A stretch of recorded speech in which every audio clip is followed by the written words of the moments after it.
the ultimate TB303 on a Nord modular.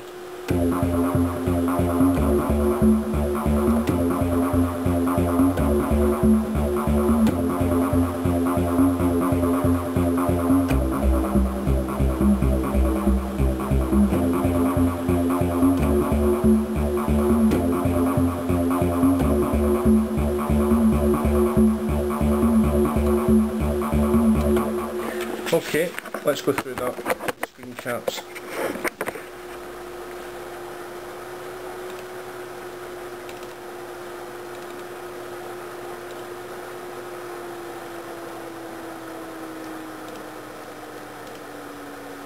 Okay, this is your modular here. Various components, but I'll start off with the clock generator. I use this to give me my 140 BPM. As you can see, I'll put on the colours and let you have a look at what I've connected where. Okay, so I've got that 4 pulse output from the clock generator going to logic processor input 1. I then have input 2 coming from the gate function. So when they press the keyboard, it sends that signal out, and the signal it sends is the clock signal, and it goes to each of those sequencer units that you can see that I've lit up in the sort of cyan coloured wire. That's the basic trigger system. Then if I switch that to OR gate, it'll start pulsing away. But I have it with the AND gate, and that way I can use it with the keyboard. Okay, first of all, we've got a pitch modulation unit. This is this. It's just, you can simply select anything you want in there pitch wise, and that gives you the basic note that the keyboard is going to follow. To hook these up, very simply, I will switch on and let you see. Looks really messy, right? But all you've got is clock goes down to that output there, so it's there to clock, and reset comes from gate. So every reset on all those sequencers is all wired to gate. Every clock is all wired to the output from the logic processor. Every time you press the keyboard, all the sequencers will reset back to the beginning, and they'll go at 140 BPM or whatever you select on here. Okay. Now, I've got various ones. I've got the pitch modulation, as I said. That goes through a smoothing unit, so that it gives you that sort of pitch bending effect rather than just jumping sharply to each different note. And then the output of that, don't know if you can see it there, goes to the pitch unit. I've got that set to 127. I've also got that keyboard sensing switched on, so it still detects where the keyboard is, and that way you can get different sequencer sounds like this.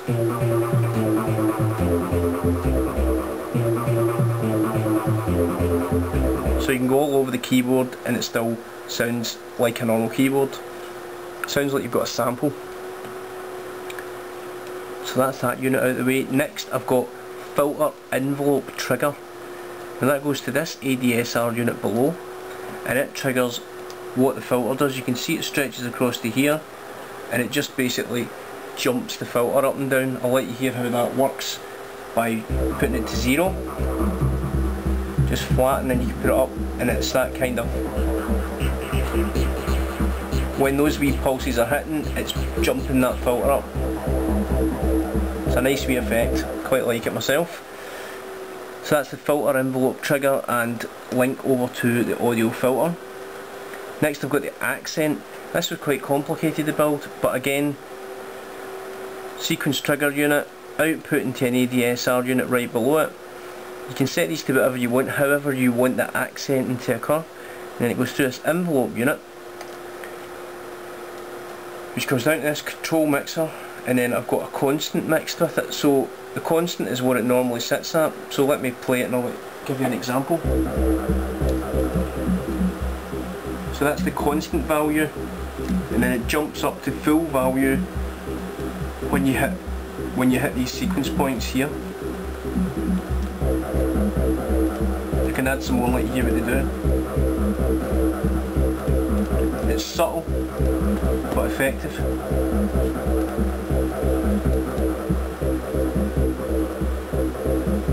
You can hear that first one hitting quite hard there.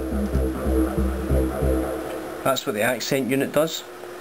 You can work that different. You could put it into a different part, for example into these overdrive units, or you could have it as a second filter attack unit. I've also got, as part of that wee unit, I've got this, using that constant, I feed it to this filter unit, and that lets me have a different variable. Rather than adjusting this variable, I can keep that at 78 Hz, put that to 0, and it still sounds normal, and I use that just to, and it's like a preset at 78, and I can go right down to 0, and it gives me a good sound. So the next part I've got is the event sequencer. And what that does is that actually sequences when audio is going to be let through. Oh no. What that does is that triggers when the pulse width modulation is going to be triggered. So you'll hear a difference when I play it and I switch it off. So you get 19, I'll put it to 0. So when those wee pulses hit, it goes into this unit and you can hear it modulating the width. You don't actually get that in the TB303, but it is a nice effect and we do need it. That's it with no modulation, and then a wee bit just when you want it. And that's basically TB303.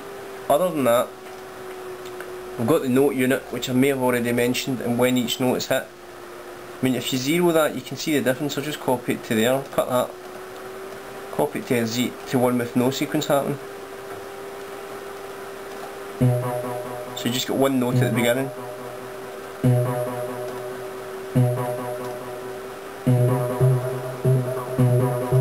So that's the same as your note rest system on the TB303 itself.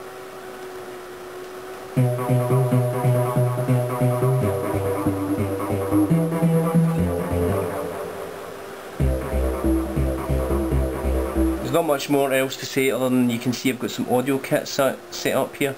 So the oscillator outputs to there, into a drive unit, through the audio ADSR, another amplifier, a filter unit which gives us the main filtering sound, a post filter drive unit to give you that extra overdrive if you really want it, really blast it, and then a final amplifier just to adjust the gain and give you what you need.